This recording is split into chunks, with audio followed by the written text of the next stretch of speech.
CBN São Paulo. As notícias da nossa cidade. Apresentação, Milton Jung. Nós temos agora 10 horas e 3 minutos e já falamos aqui do estúdio de internet da CBN. Então, se você clicar lá na página da CBN, cbn.com.br, lá no meio você vai ver o ícone que clicou lá, abriu, e você tem as imagens aqui do estúdio. Já contamos com a presença do secretário dos Transportes Metropolitanos, secretário Jurandir Fernandes. Muito bom dia para o senhor e obrigado pela sua presença aqui no CBN São Paulo. Bom dia, Milton. Eu que agradeço a oportunidade de discutir e esclarecer alguns pontos aí da mobilidade dessa mega city. Tá certo. E você que está nos acompanhando pode participar não só assistindo na internet, mas também escrevendo pela internet, milton@cbn.com.br, ou se você estiver no Twitter, @MiltonJung, Jung com J-U-N-G, você manda a pergunta para cá, na medida do possível, nós passamos para o secretário Jurandir Fernandes. Essa entrevista vai até às 11 horas da manhã. Secretário, até para a gente entender bem o tamanho desse guarda-chuva que o senhor segura, quais são as empresas que estão embaixo desse guarda-chuva? Metrô, CPTM, MTU. Metrô, algo em torno de 8.600 funcionários hoje, a CPTM uns 7.000 e pouco e a MTU 500, ou seja, dá uma ordem de grandeza aí de uns 17.000 funcionários. E aí nós estamos falando, quando falamos metrô, basicamente falamos da cidade de São Paulo. Perfeito. Trem, CPTM? 22 municípios. 22 municípios, região metropolitana. Perfeito. Quando nós vamos para a MTU, é que amplia um pouco mais esse leque, não? 67 municípios, que aí nós pegamos Baixada e Campinas também, além de São Paulo, da região metropolitana de São Paulo. Agora, CPTM, trem, pensando nas outras regiões metropolitanas, as quais o senhor também tem responsabilidade nessa questão da mobilidade, não existe nenhum projeto voltado para lá, ou lá sempre será linha de ônibus? Não, existe sim, são questões dos trens regionais. Há um decreto do governador Serra que ampliou a atribuição da CPTM para todo o estado de São Paulo. Então nós podemos até discutir isso mais a fundo nesse programa e eu acho um dos projetos mais fantásticos, mais importantes, que é a volta dos trens regionais, CPTM. Tá.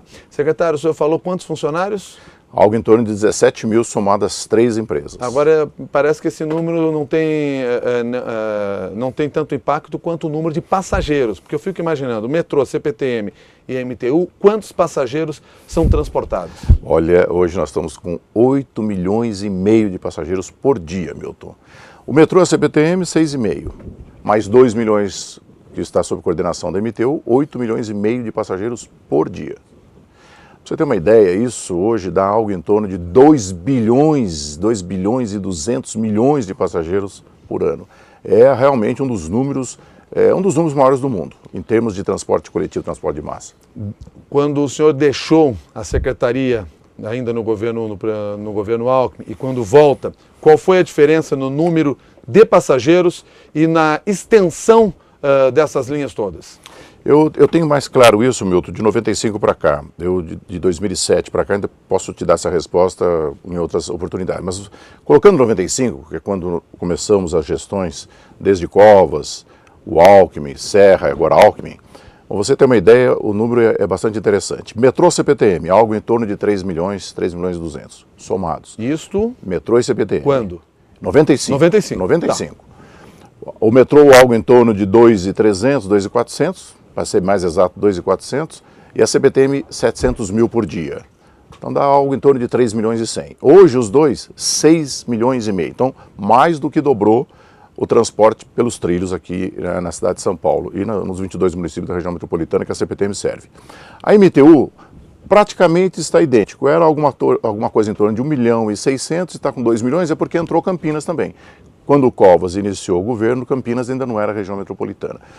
Então, o grande crescimento mesmo, Milton, isso é fantástico se você pensar em termos de Brasil, foi transporte sobre trilhos. Você tem uma ideia, e todos nós podemos ter muito orgulho disto, hoje aqui na região metropolitana de São Paulo, nós transportamos 80% dos passageiros de trilhos do Brasil inteiro. Cada 10 brasileiros que andam de trem, 8 estão andando aqui. Pois é. O senhor não faz a comparação com 2007, por quê? Porque o avanço foi pequeno? Não. É porque os números são muito próximos ainda. Eu estou apenas há 30 dias no governo e não consegui trabalhar. Mas houve crescimento também. Posso te dar o impacto? O maior impacto não foi bem em 2007, foi por volta de 2005, 2006, com o ingresso do bilhete único. Aí nós tivemos um degrau bastante forte de aumento. No número de passageiros? Número de passageiros, foi.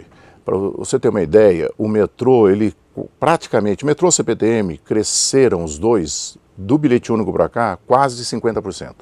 Quase 50% a mais de passageiros. Estão só falando em 5 anos. Né? Nesses últimos 5 anos. Nesses últimos 5 anos, perfeito, dobrou o número de passageiros. Não, 50%. 50%. Isso, era algo em torno de 4 milhões, está para 6 e pouco, 50% a mais. A extensão que foi feita, ela foi da mesma velocidade nesse mesmo período? Aí nós temos que levar em conta não só a extensão física da rede, como também o que se fez na rede. Porque, veja bem, uma coisa é o metrô. O metrô nós temos que expandir, Milton. Temos que fazer mais linhas, mais linhas, mais linhas. Depois eu acho que nós vamos ter belíssima oportunidade para detalhar isso para vocês, todos que estão nos assistindo. Mas não podemos esquecer que nós temos já implantados 260 quilômetros de trens com vazios para você preencher. Que vazios são esses? Você imagina, quando o Covas chegou lá atrás, havia intervalos entre trens de 18 minutos, fora do pico, e no pico, Milton, chegava a 12 minutos. Hoje, praticamente todas as nossas linhas estão abaixo de 6 minutos no pico. Dá para chegar, algumas já estão em 5, dá para chegar em 3.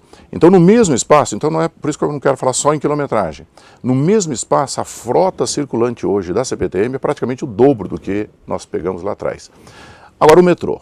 O metrô, nós assumimos 95 com 43 quilômetros. Hoje está com 69.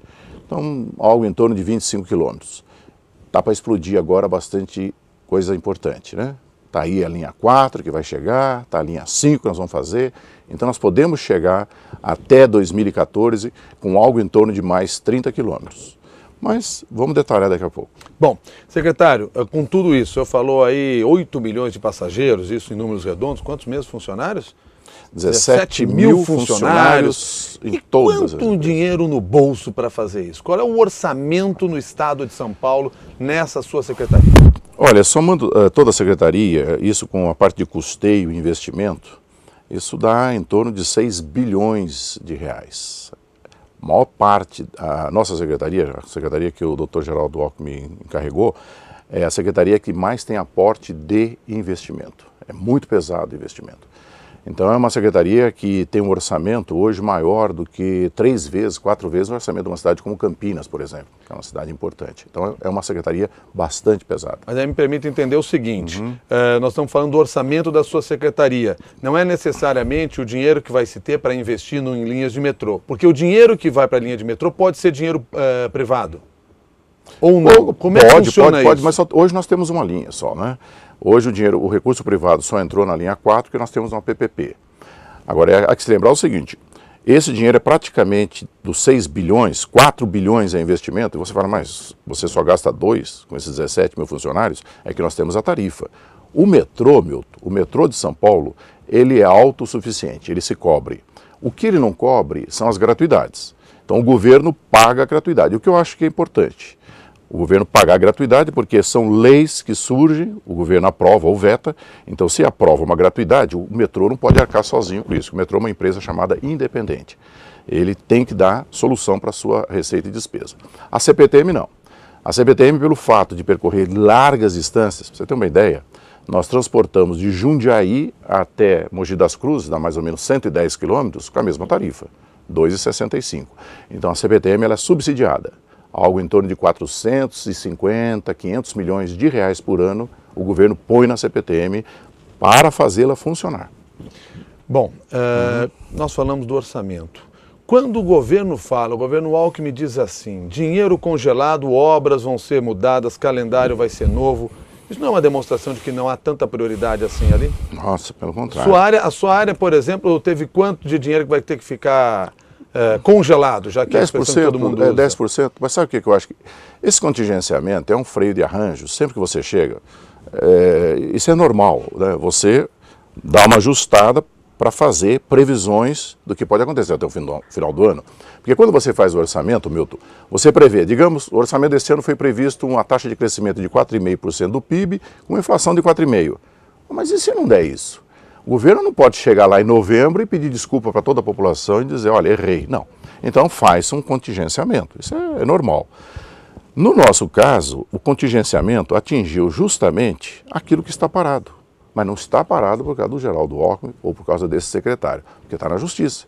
É o caso da linha 5, nós estamos sob júdice. Estamos também sob júdice na linha ouro, na 17.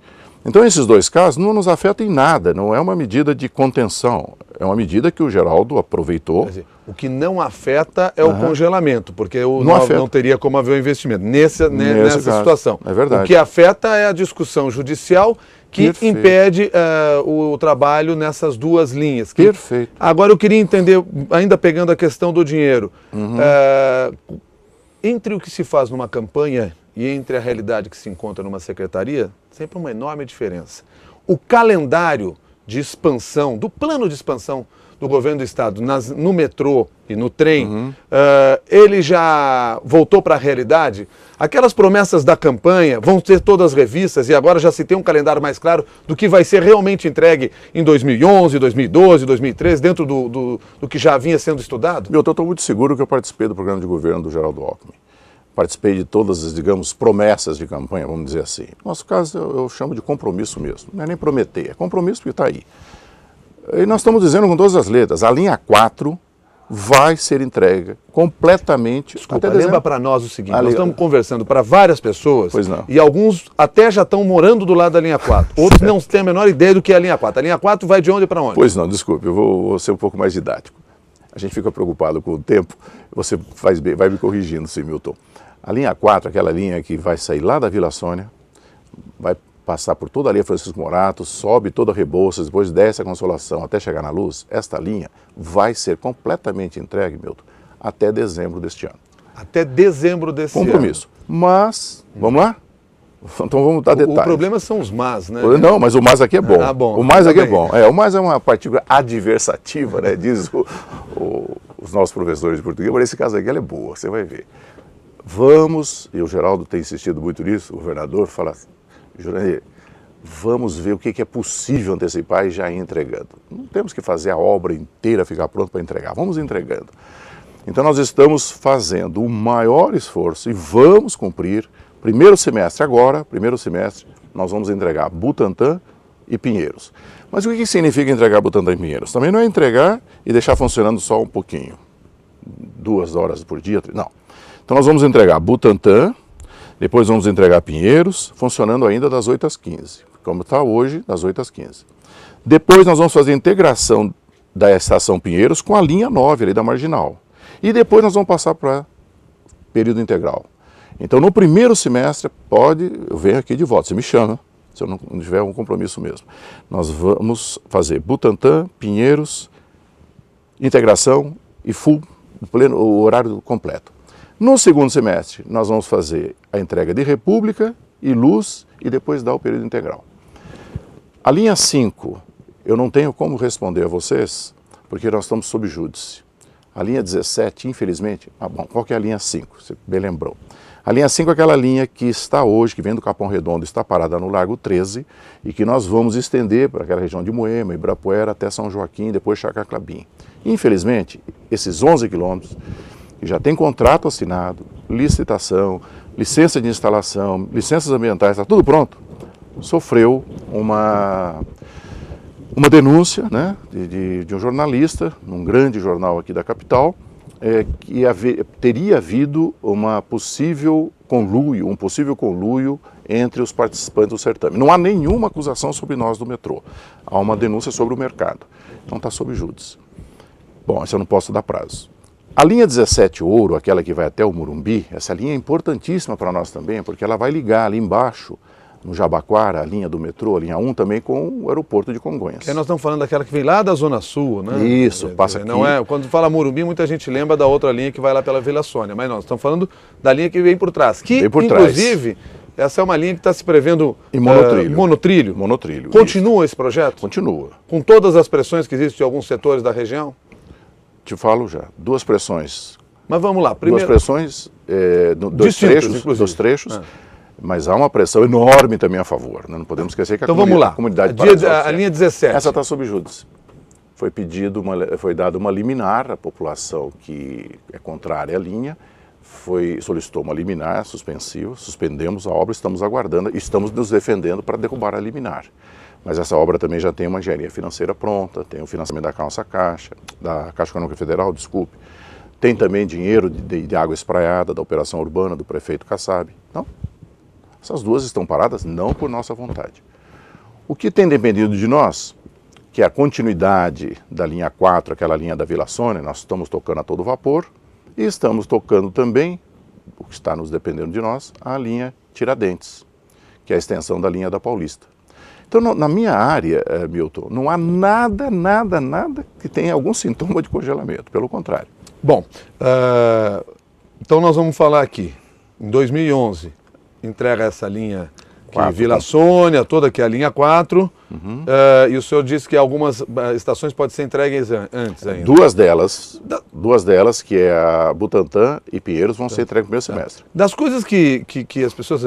tem várias coisas que as pessoas reclamam, mas nesses últimos dias cresceu muito a reclamação em relação a essas linhas que estão sempre em testes. As linhas mais novas que foram entregues no ano passado e que aí gera uma enorme expectativa, bom, poderemos usar. Aí tudo restrito. Agora haverá uma pequena mudança, se ampliará mais meia hora, vai se passar a cobrar em uma delas, etc. e tal. Por que demora tanto? Por que tem que ficar tanto tempo em testes para que realmente ela possa funcionar? Tá. É porque se entrega antes da hora? Não. Na verdade, existe uma necessidade muito grande, porque nós estamos mudando também o sistema de sinalização. Ele está sendo muito mais modernizado, ele é mais informatizado, então todos esses ajustes hoje têm que obedecer protocolos muito mais rígidos, Milton, muito mais rígidos. Quando fala que a linha 4, ela é uma linha, essa da Vila Sônia até a Luz, ela é uma linha chamada driverless, é uma linha sem condutor. Na verdade, nos outros casos também, o condutor ali dentro, ele tinha praticamente nenhuma ação, a não ser em emergências. Nas outras linhas. Já é tudo o computador que rege tudo. Agora você imagina, Milton, a evolução, que você pega um notebook, pega um PC de 7, 8 anos, a evolução que ele teve. Então é lógico, a nossa primeira linha tem 35 anos, toda informatizada, imagina a evolução que teve lá para cá. Isso nós estamos também tendo que mudar na linha 1, que é a linha Norte-Sul, na linha Leste-Oeste 3 e na linha da Paulista. Essas mudanças é como você pegar um carro antigo e informatizar. É complicado. Quando você compra um computador novo, ele já vem com tudo, o software e o hardware funcionando. Então essas adaptações, elas são difíceis mesmo. No caso da linha 4, é uma linha totalmente moderna, mas só que ela trouxe também ingredientes novos. Por exemplo, as plataformas agora, as estações, elas têm porta como de elevador, que protege, quando o trem não está lá, ela está fechada. Quando o trem chega, abre. Então você imagina você compatibilizar tudo isso. Por quê? O trem é coreano. A porta é também coreana, mas com uma empresa nacional. O sistema de sinalização é Alstom, lá no pátio, e é Siemens nas linhas, ou inverso, agora não me lembro bem, mas é Siemens e Alstom. Então é como se você tivesse 4 hardwares e ter que ter um software para conversar com todos. Aí você podia me perguntar, mas que besteira é essa? Por que vocês não compraram um sistema só? A questão é que no poder público você não pode escolher. Por exemplo, se eu tenho um trem coreano, eu não posso chegar e dizer assim, bom, agora já que o meu trem é coreano, eu quero tudo coreano. Não, eu tenho que licitar. Quem ganhar que leva. No poder público não pode fazer isso. Então essas questões nós temos que aprimorar. Eu tenho discutido isso, tem até uma matéria, uma entrevista minha que cita muito esse fato, nós temos que mudar a concepção de uma PPP, por exemplo, para que ela seja mais integradora possível. Não dá para fazer pedaços com a tecnologia na evolução que está hoje. O senhor fala na PPP, nós estamos falando da parceria público-privada, que é um dos modelos de contratação. Aí nós temos 10 horas e 22 minutos, nós estamos conversando com o secretário de Transportes Metropolitanos, Jurandir Fernandes, e eu disse para você que você podia escrever para cá, para milton@cbn.com.br ou no Twitter, @MiltonJung, Jung com J-U-N-G. E assiste essa entrevista também, se você estiver ouvindo no rádio agora, vai no computador, pode clicar lá que você vai nos assistir também ao vivo, porque nós estamos no estúdio de internet. E tem várias questões aqui que chegam dentro de tudo isso que nós estamos falando. Vou começar pelo Almir, que mandou pelo Twitter, dizendo assim, como é que está o monotrilho do Morumbi da M. Boimirim? O senhor falou, tem um problema judicial. Agora, houve um determinado momento, até por reações da região, da possibilidade de se criar uma linha específica que vá até parte do caminho e não vá até o metrô do Morumbi. Até o metrô lá da Vila Sônia, né? Até a linha 4. Até a linha 4. Até a linha 4.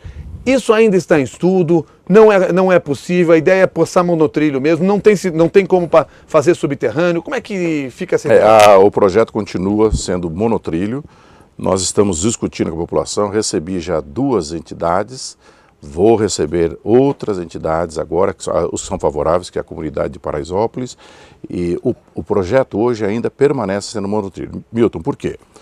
Eu também fui me convencendo. Um primeiro impacto que você tem, monotrilho, isso aí vai ficar suspenso, vai fazer um estrago visual, e nós temos o trauma do Minhocão aqui em São Paulo. Falou em elevado, realmente o paulistano tem esse trauma. O monotrilho, ele é muito mais estreito, não é um Minhocão, obviamente, a faixa de agressão dele com a paisagem é muito menor, ele é silencioso porque é todo emborrachado, ele permite raios de curvatura muito melhor, ele é mais sinuoso, ele pode fazer curva, com isso ele desapropria menos e assim por diante.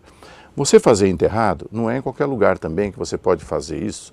Por exemplo, ali na região do Morumbi nós temos elevação, nós temos ali um morro bastante razoável. Então, se você vai fazer enterrado, você teria que fazer estações ou muito profundas, que seria caríssimo e altamente inconveniente. Então, tudo isso foi analisado, Milton, e permanece em torno do monotrilho. Até porque já se avançou bastante. Nós já temos um projeto todo funcional, nós já temos licenças ambientais pedidas, solicitadas, a licença prévia já saiu. O meu colega do município, o Eduardo Jorge, já deu uma licença prévia, já é um passo importante. Então, se nós formos parar tudo e voltar atrás à discussão do zero, nós perderemos muitos anos. Então, é isso que eu quero colocar para a comunidade. O que vale a pena, né? E aí é monotrilho entregando lá na Vila Sônia? Lá até em cima na linha 4. Vai até o fim, até lá, passa pelo Morumbi e vai embora. Isso, porque há um trecho Quando eu falo final, Morumbi, quero dizer passa pelo estádio do Morumbi e vai embora. Ali tem uma discussão, Milton, que eu estou procurando cada vez entender melhor. Existem umas obras agregadas ali da prefeitura de fazer um grande piscinão, aí o Morumbi faria um estacionamento sobre esse piscinão e nós passaríamos com monotrilho e há um desconforto da população. Não é só em relação ao monotrilho, mas se aceita ou não aceita este estacionamento. Tem uma discussão um pouco mais ampla que nós vamos estar levando junto com a população. Bom, tem 2 questões aqui tratando de trens. Uma delas pelo Twitter, no perfil Vitor Lins, e o outro é o Breno Cardoso. No caso do Vitor Lins, ele lembra o seguinte: o senhor disse que a CPTM dá prejuízo. Aí ele diz assim, porque o serviço é ruim, por isso que dá prejuízo. Se o serviço fosse melhor, não daria lucro. E o Breno Cardoso diz: acho que o secretário está equivocado. Eu uso o trem da linha Rubi, o intervalo médio é de 10 a 12 minutos no horário de pico. Porque o senhor falou aqui sobre o tempo entre um trem e outro. Não estaria ele se referindo ao fato de que talvez ele não consiga sequer entrar no vagão de tanta gente que tem? Muita gente. Milton, né? O nosso ouvinte. Não, é Breno.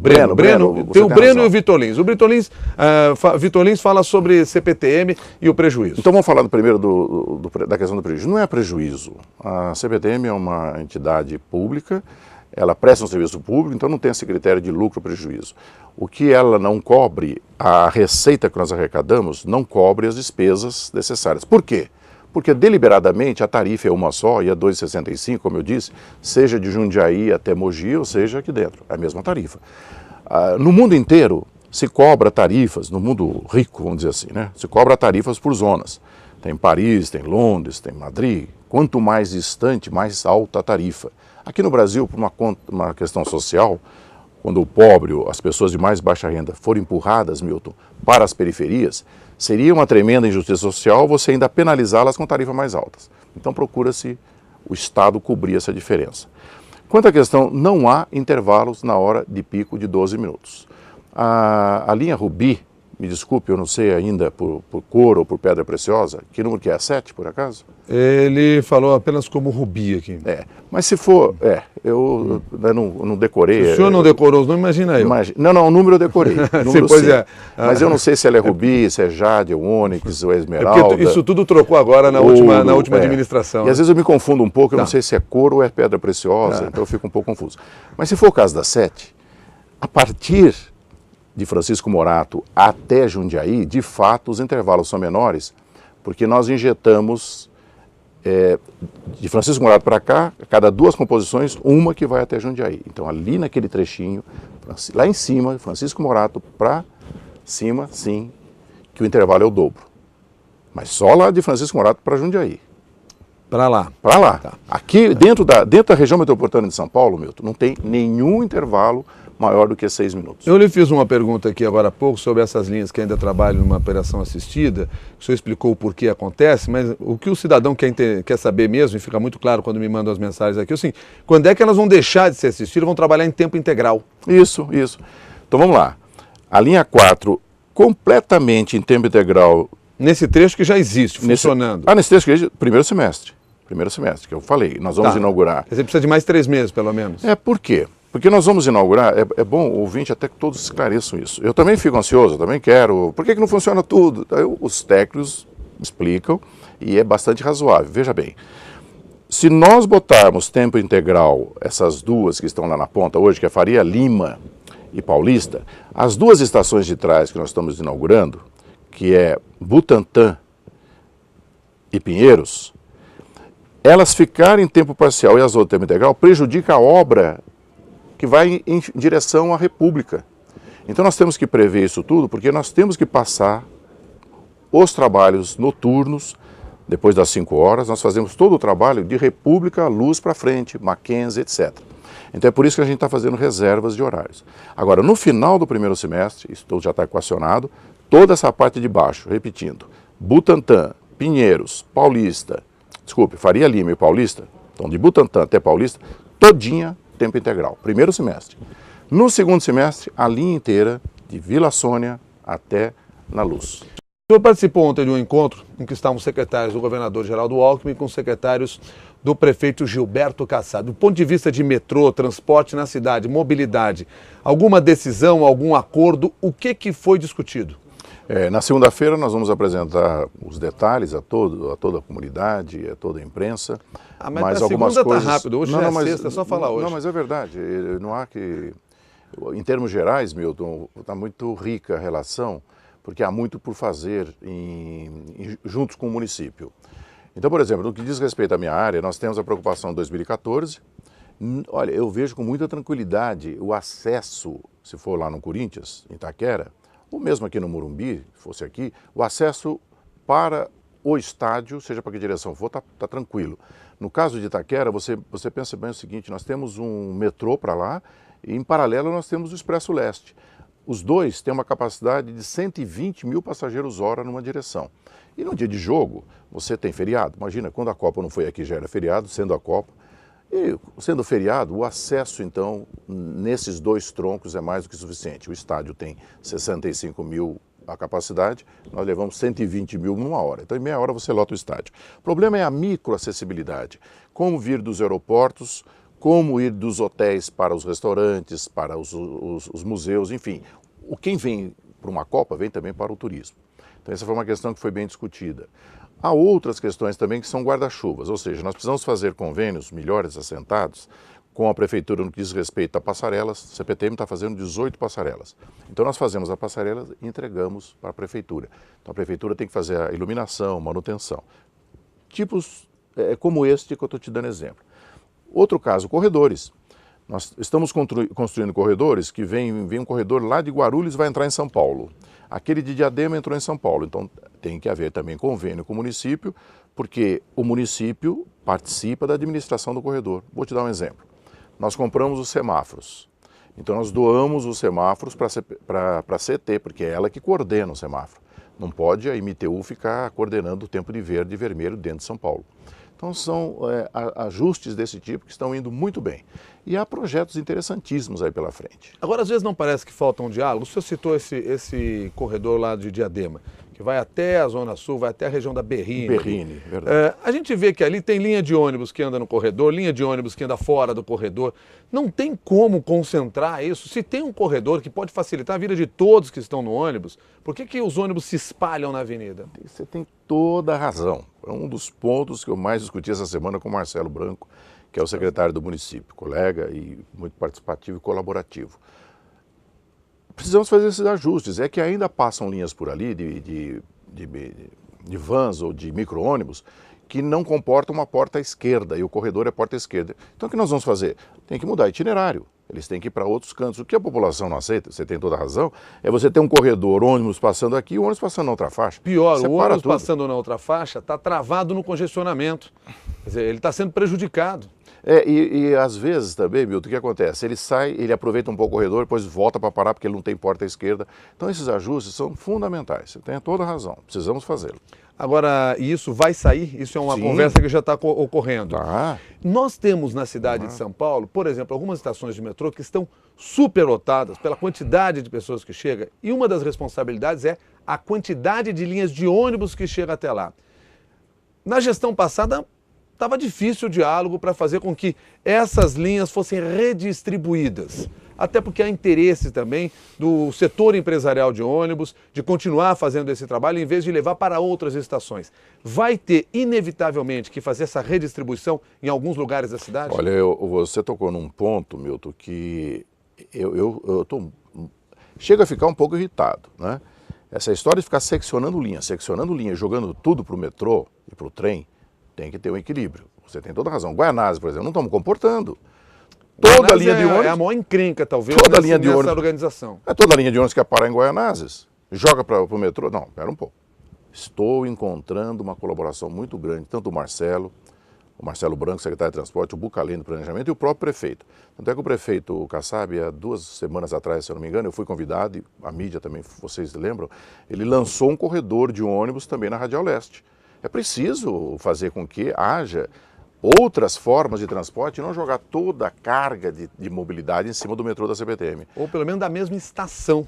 Ou você pode redistribuir melhor, você tem razão. Ao invés de jogar todo em Guaianazes, joga um pouco em Itaquera, ou joga um pouco em Patriarca, joga um pouco em Tatuapé, nós temos que fazer um equilíbrio melhor. A gestão anterior passou 4 anos tentando fazer isso, porque já tinha essa convicção e de que o problema seria grande, até em função da entrada do bilhete único, anteriormente, quer dizer, havia esse peso e não se consegue avançar. Agora o senhor entende que há um diálogo melhor? Está mais fácil de fazer isso? Olha, eu não sei como é que foi o diálogo anterior, até porque eu nem no Brasil estava. Eu estava até morando no exterior, fiquei fora, não sei desses diálogos, certo? Eu tenho um diálogo altamente rico com eles. Eu sou colega de longa data do Bucalém, do Marcelo Branco, até do tio do Marcelo Branco, o Adriano Branco, que é o meu mentor, meu guru, professor. O diálogo é o melhor possível.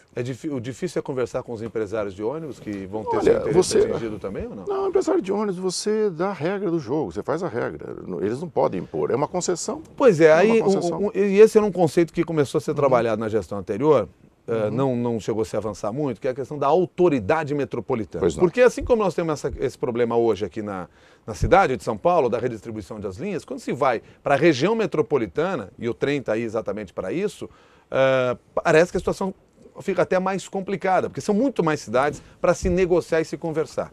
Como é que funciona isso? Qual é a ideia que vocês têm para tentar diminuir esses problemas? Esse ruído todo, né, essa confusão. Para você ter uma ideia, dos 39 municípios que nós temos na região metropolitana, há mais de 60 órgãos que tratam de transporte e trânsito. 60.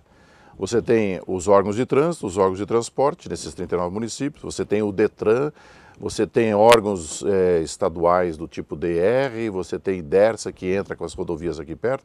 Então essa parafernália toda tem que ser administrada através de uma autoridade metropolitana. Mas a discussão da autoridade metropolitana, Milton, esbarra também em algumas questões que passam por questões político-partidárias. Quando você tem adversários políticos muito fortes entre uma cidade e outra, um prefeito não quer ceder para o outro a autonomia que ele tem para definir o transporte.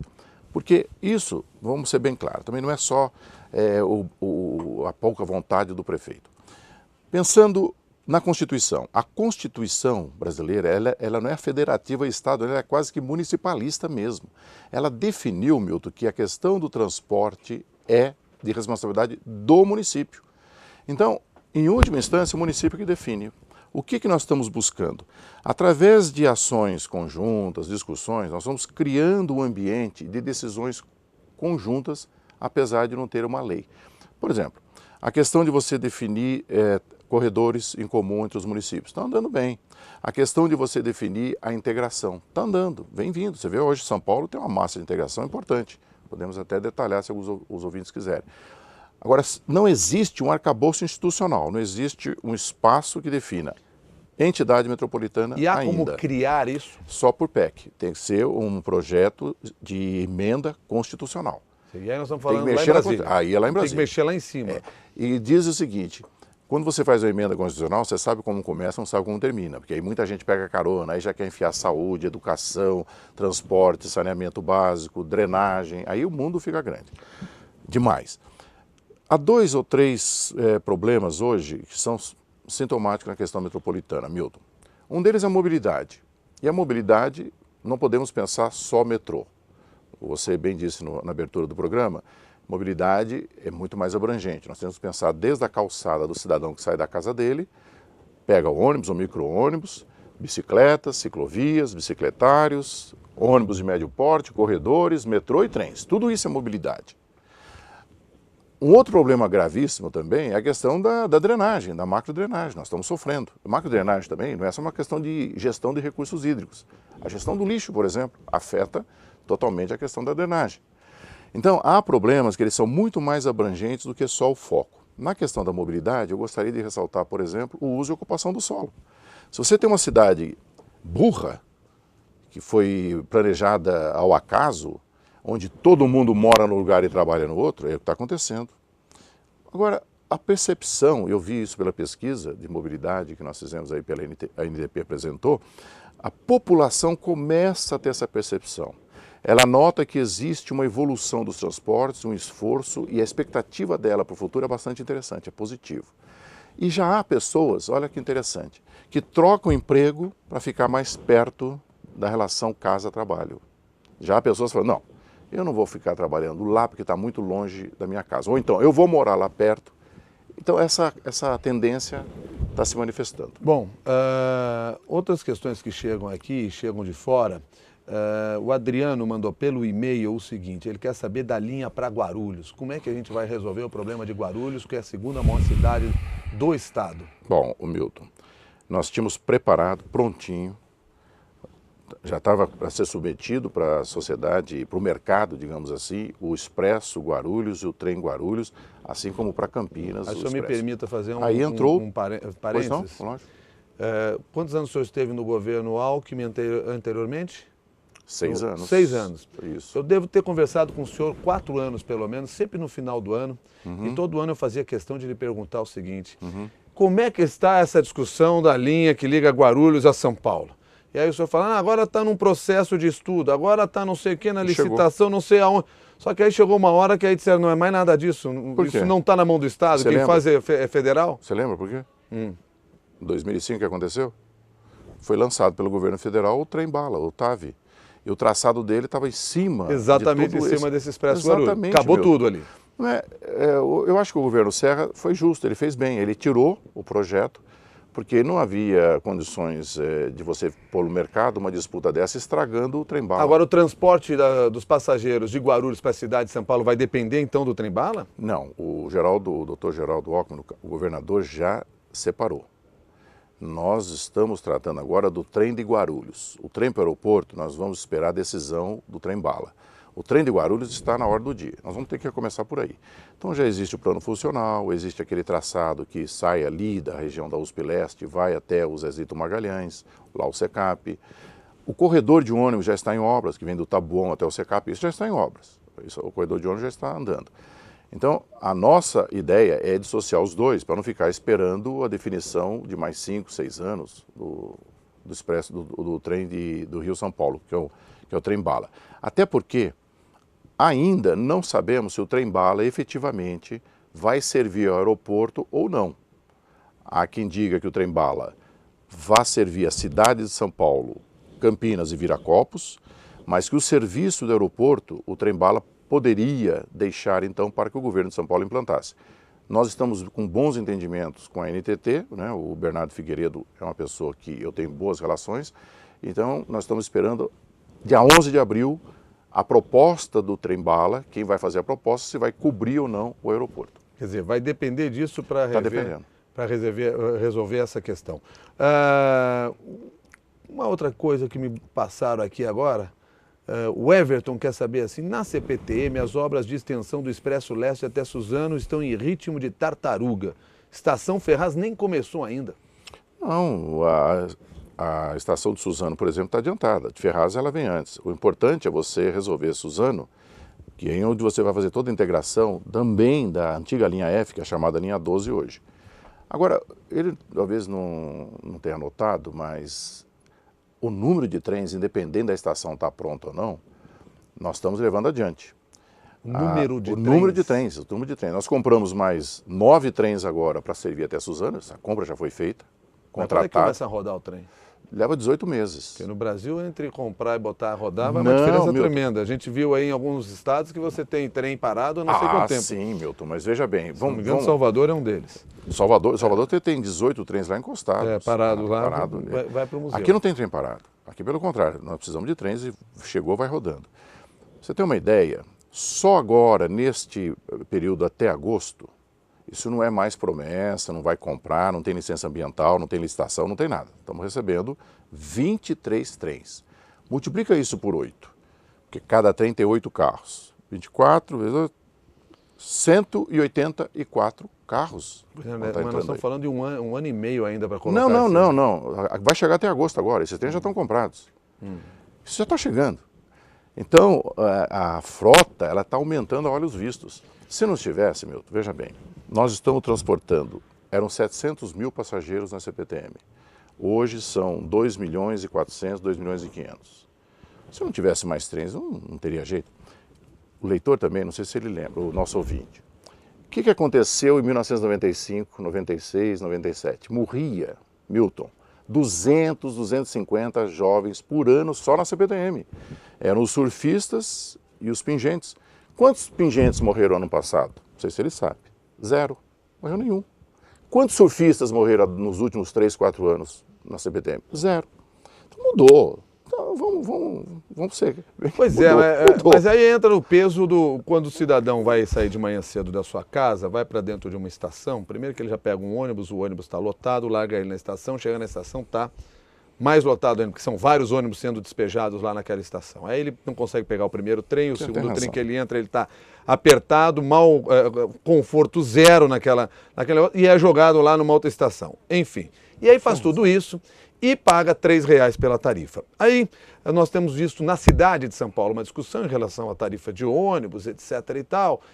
Isso pesa depois lá no metrô, porque daí quanto é que é a tarifa do metrô, quanto é que estão cobrando. O valor não acaba sendo muito alto em relação ao desconforto que é oferecido? Olha, nós fizemos a pesquisa até nesse aspecto. A tarifa ela chega em 8º, 9º lugar. O que o pessoal, em termos de reclamação. O que o pessoal reclama, Milton, com razão, é da lotação. No caso de ônibus, reclama muitas vezes do largo período de espera. Eu acho que até não é só por causa do período. O mais desastroso, o que é mais angustiante, é você ficar no ponto de ônibus não sabendo se ele vem ou não vem. Por isso que tem que ser uma luta muito grande, seja através de SMS, hoje que você pode ter essa informação, quanto tempo falta para aquele ônibus chegar no teu ponto. Que aí a tua ansiedade, ela cai por 5 vezes. Bom, vamos lá. Então a questão da lotação, esse desconforto. Ar-condicionado, por exemplo, era uma reclamação muito grande, que não havia ar-condicionado nos metrôs. Hoje, os trens todos novos que estão vindo e os reformados, todos com ar-condicionado. Qual a reclamação que às vezes surgiu agora? Há uma queda de energia. O número de faíscas em país tropical, raios, é alarmante. É 5, 6, 10 vezes maior do que num país do hemisfério norte. Cai energia, fica um sufoco insuportável lá dentro do trem. Então, o que nós estamos tendo que adaptar? Nós temos que adaptar aberturas e ventilação forçada, que não seja o ar-condicionado, para esses momentos. Então, tudo isso você vai ajustando. Você cria uma melhoria, aí você tem que ver o impacto que causa também quando essa melhoria não é correspondida. Então, são fatos que nós estamos percebendo, que a população reclama, com muita razão, mas que nós estamos buscando solucionar. Uma coisa está perceptível, todo mundo nota que há um esforço contínuo e constante para a melhoria. Isso não para o investimento, não há congelamento de obra. Agora, pode crer. Tem dinheiro suficiente no mercado para fazer com que essa obra tenha a velocidade necessária para atender a demanda? Por exemplo, a Prefeitura de São Paulo falou através do governo Kassab colocar dinheiro no metrô.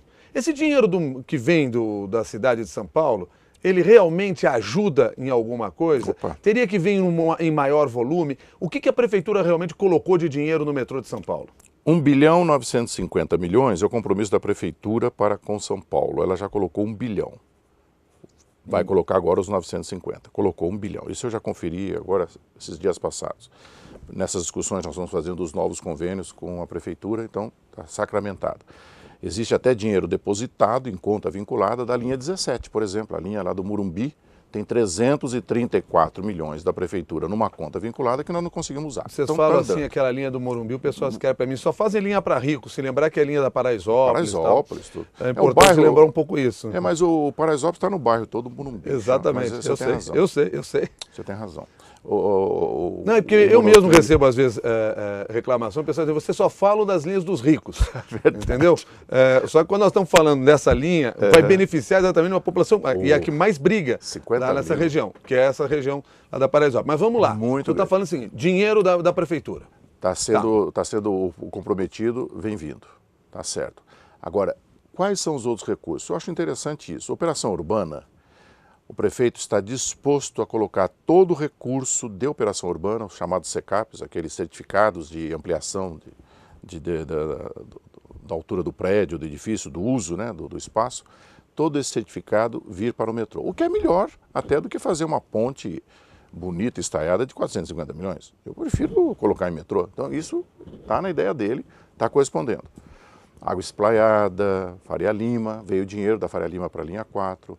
Então essas são formas. Agora o que existe interessante, Milton, é que o mercado em geral ele está com liquidez grande, tem capital. E eu nunca fui tão assediado, no bom sentido, bom, né, por empresas me visitando e propondo ideias e projetos. Como? Eu quero fazer uma estação, digamos Estação da Penha, um sonho, precisa fazer uma Estação da Penha, tem a Penha do metrô, mas a Estação da Penha é lá da linha chamada 12 agora, a antiga linha F. Não tem o recurso, mas poderia-se fazer uma estação amarrada com um shopping ou um centro comercial. Tem interessado? Vamos fazer. Vamos fazer um shopping aqui embaixo, em Jabaquara? Vamos fazer um shopping na Vila Sônia? Vamos fazer... Quando eu falo shopping, eu também, a palavra é mais fácil, mas não é só isso. Ou um centro comercial, ou uma universidade. Lembra do Shopping Itaquera? Quando eu propus discutir isso com o governador, nós falamos, vamos fazer o governador falou, vamos tentar fazer um shopping lá em Itaquera. Muita gente pensou que a gente estava louco. Ah, mas que isso, fazer shopping em Itaquera? Fantástico. Gerou emprego, é o McDonald's, que eu fiquei sabendo, da cadeia, que é a maior venda por metro quadrado do Brasil e a 32ª do mundo. Ou seja, precisa levar investimento para outras centralidades de São Paulo. Então esse recurso tem hoje no mercado. E tem uma coisa importante. A legislação hoje ela permite que um grupo de empresas, empreendedores, né, faça uma proposta. Olha, o governo, nós temos uma proposta, queremos fazer um shopping e construir uma estação.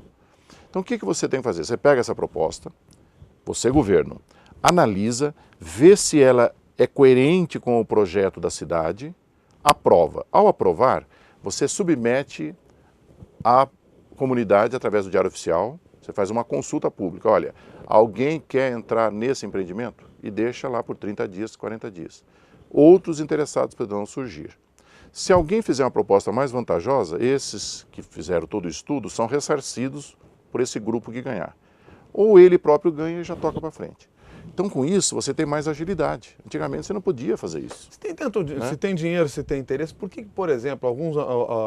vamos pegar lá a região de Santos. VLT. Não saiu o VLT. Tem essas linhas intermunicipais, região do ABC, etc. e tal. Não aparece interessado, ou os empresários que estão aí explorando esse mercado não permitem que esse processo ande para frente. O que está travando isso? Acho que faltou conversa, faltou diálogo melhor com o mercado. Será que o VLT foi uma ideia do mercado ou foi uma ideia não do mercado? É isso que eu preciso saber, então. Né? Você está se oferecendo o produto errado? Talvez. Não, talvez não. Nesse caso foi certamente sim. Certamente, porque se o mercado não respondeu, o VLT, numa faixa de 11 quilômetros apenas, pode ser que não seja um projeto financeiro, um projeto econômico-financeiro para 30 anos sustentável. Outra coisa que ontem, conversando com o prefeito Papa, ele me disse que ao ser dado em garantia a tarifa, a garantia do projeto era a própria tarifa. Também gerou um certo grau de insegurança nos empreendedores, porque tarifa é algo que pode ser manipulado por um governante. Você não sabe qual vai ser o prefeito. Hoje é o Papa que está lá, ele tem uma postura, mas de repente ganha eleição alguém que fala, não, eu vou congelar a tarifa. Então o mercado se sentiu inseguro, foi um dos fatores. Então você precisa aprimorar. né? Alguma coisa não foi bem discutida com o mercado.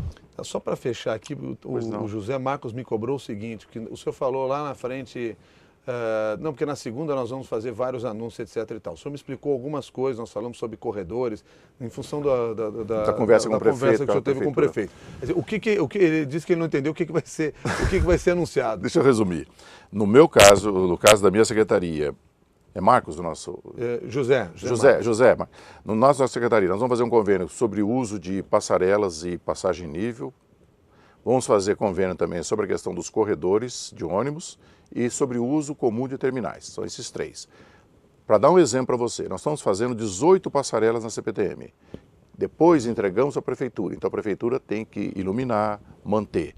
Então existe um convênio. Nós construímos e eles mantêm. Só para você ter uma clareza do que é. Corredores também há inúmeros, né? Não sei que lado que você mora da cidade, depois a gente pode te responder o que há na tua região. Mas o convênio é dessa natureza. Como trabalhar mais afinadamente entre prefeitura e nós do Estado. Agora, bem da verdade, eu tenho um pouco de medo de parecer que está tudo começando. Aquela história nunca antes nesse país, né? Não é nada disso. Já existem muitos convênios rodando. Já existe muita coisa. Jacupesco foi através de convênio, o próprio corredor de Ademabru, a obra dele teve convênio, a prefeitura tem convênios com a linha 4, passou dinheiro para a linha 4, enfim, já existe muita coisa andando já. São coisas novas que vêm pela frente. Secretário Jurandir Fernandes, pela quantidade de perguntas e twitters que são encaminhados, evidentemente esse é um tema que é bem maior, inclusive, do que a própria extensão do metrô e de trem na cidade de São Paulo ou na região metropolitana de São Paulo. Mas eu quero lhe agradecer pela gentileza de conversar conosco aqui no CBN São Paulo. Muito obrigado e que tenhamos novas oportunidades aí para essas entrevistas. Sem dúvida, Milton. Eu deixei muita coisa ainda, não deu tempo. Eu gostaria de falar muito sobre bicicletas, não por devaneio ou achar que bicicleta é algo da moda, há muito o que fazer. Gostaria de falar mais dessa história de ocupação do solo. Eu acho que nós teremos muitas outras oportunidades. Eu queria que você ficasse, e todos os nossos ouvintes, convencidos do seguinte: vão nos cobrando mesmo, sistematicamente, porque nós que estamos no poder público, ao ter que dar resposta, a gente se preocupa mais também em não fazer promessas em vão. Isso é muito importante. Muito obrigado, secretário Jurandir Fernandes. A gente continua na CBN, você vai para o Repórter CBN agora.